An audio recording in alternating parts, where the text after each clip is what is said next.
Dessau in Germany, a 2-hour train ride from Berlin. Here in 1926, Walter Gropius built his higher academy for the arts, the Bauhaus. Founded by Gropius, the Bauhaus movement, which literally means the art of building, aimed to reconcile art and crafts to create a new industrial aesthetic, what we now call design. The land made available to Gropius was in a relatively isolated area, like this one, separated from the town proper by the railway line.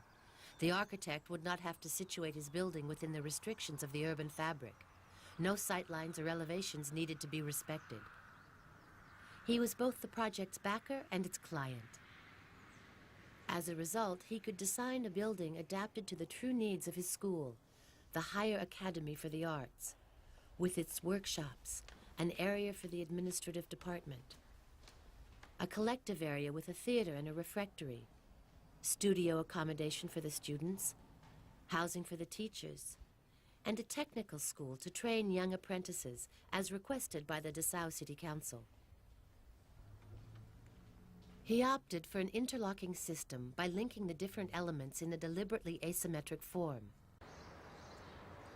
The Bauhaus cannot be comprehended from a single angle. The building requires movement to be understood.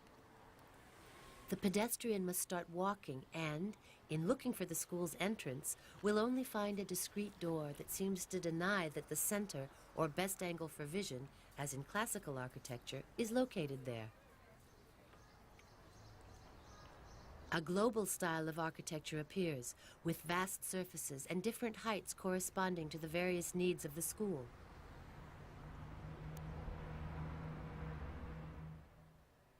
On one side, you find the Higher Academy for the Arts, a parallelepiped that houses the large Bauhaus workshops, a bare and functional area which would be given every symbolic opportunity for expansion, without any walls or partitions to give an impression of enclosure. Gropius wanted this to be the most powerful element of his project, the image that would mark people. The technical school required by the city council with its classrooms. No grandiose walls of glass here. The students would be less exposed to the gaze of others, as if hidden a little. Walls and corridors break up the work areas. The architectural style is clearly less complete and less prestigious than that in other parts of the building. The collective area where students of the technical school, those of the arts school, and the teachers could meet. It's a place for performance, leisure, and encounters.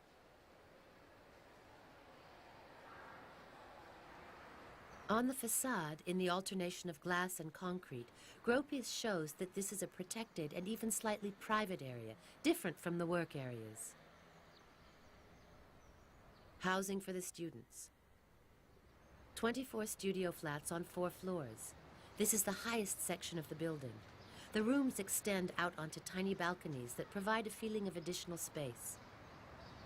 Here there are no large glass surfaces, and yet there's a rhythm that allows this facade to play with shadows and light, black and white, in the same way as the walls of glass.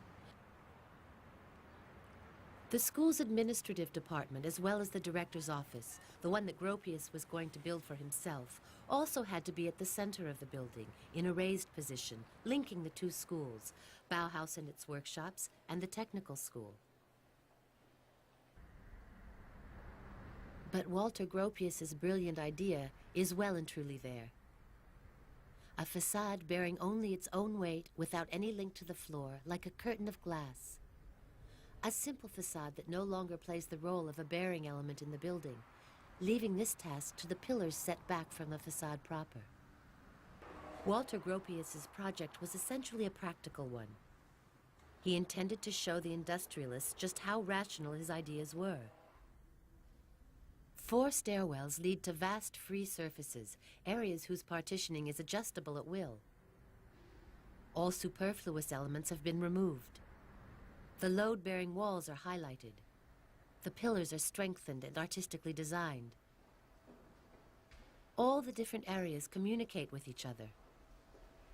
In this enclosed setting, the traditionally encased stairwells become vast and luminous meeting places. Everything was done to develop movement, encounters, and confrontation between students, areas, and disciplines. The Bauhaus Theater, a major element of the whole, is not a closed space. By simply opening a concertina partition, the canteen and theater become a single festive setting. Even the students' studio apartments are collective. There isn't a single space designed for withdrawal or solitude. The tiny balconies that appear on the facade favor conviviality without permitting collectivism. The flat roofs would be used as terraces and meeting places. For Gropius, this is a total architectural undertaking, down to the door handles and light switches. Convinced that the home and its furniture must have a sound relationship, at the Bauhaus we attempt to determine the form of each object according to its functions and natural constraints, thanks to a systematic process of theoretical and practical research in the fields of the shape, technique, and economy. The interior decoration was designed and built by the Bauhaus students. The metal workshop designed and manufactured all the lighting elements for the new buildings. The colors indicate the floors and workshop specialization. Paint is used for an architectural purpose. Through variations of colors, the rooms are structured and certain surfaces highlighted. The Bauhaus soon became an electoral bone of contention in the struggle between the left-wing city council and the increasingly popular Nazi Party. Deemed decadent, Bolshevik, and cosmopolitan, the most famous art school of the modern era had to move with its students and teachers to the new premises in Berlin in 1933. Gropius would leave to join his American dream. The Bauhaus building remained as it was, abandoned by its detractors.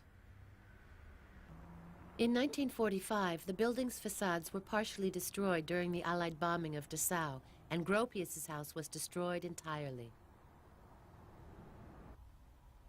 Then, in the New World Order, Dessau fell into the lap of East Germany. In the 1950s, the communists didn't like the Bauhaus either, considering in an official document that this school leads directly to the destruction of architecture. Even so, they didn't dare demolish the building and decided to leave it standing, hastily walling up the holes left by the bombs.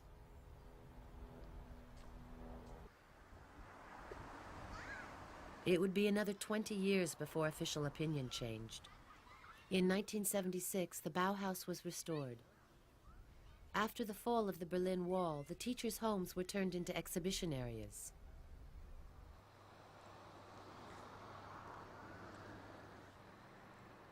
UNESCO now lists the Bauhaus as a World Heritage Site.